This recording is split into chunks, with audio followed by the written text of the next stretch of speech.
I agree that, again, that the transformation is critical. And I think that for folks who continue to propose reform as the process by which we get there, have either chosen to ignore what is happening in our reality, the history that also informs our rage and our righteous anger. And so I think that beyond the reform, we're no longer buying that. We're no longer buying that. And I know that many folk go into political office well-intended with a lot of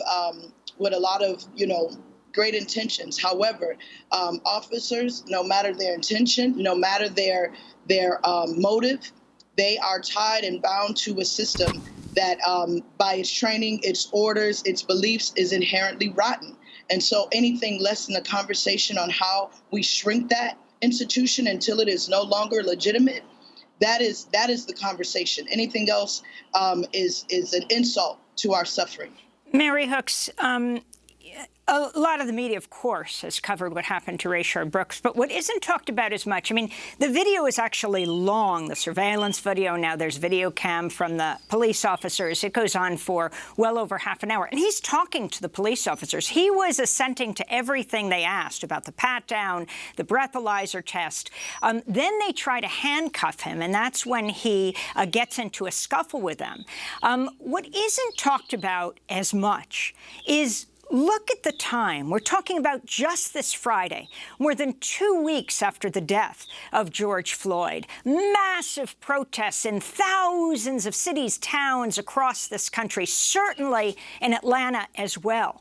The terror police that people feel around the police. So he lived through all of that, and then they are handcuffing him behind his back after he's spoken to them calmly, talked to them about his kids' birthdays and everything else, but he's still being handcuffed behind his back. Exactly what happened to George Floyd. He also was handcuffed. People don't talk about the terror that people feel of police, why someone would up and run. And I think it's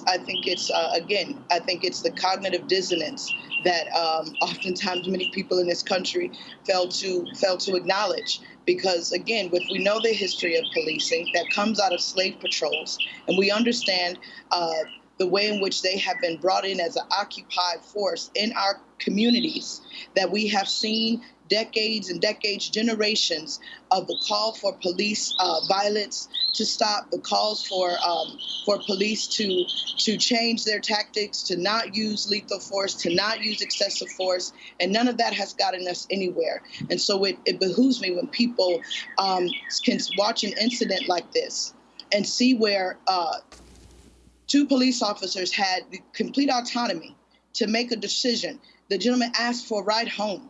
They could have called a Lyft. So many options were available, but they chose not to step into a different level of humanity. They chose not to see this person as a person whose, family and life mattered, and they went from 0 to 100.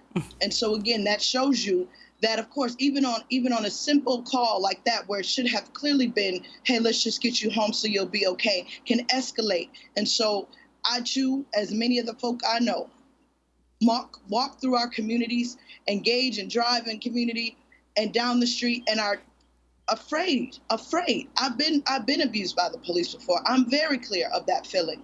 And so it is no, people want us to pretend as if the police aren't who they are, that the GI Joes aren't coming up into our community.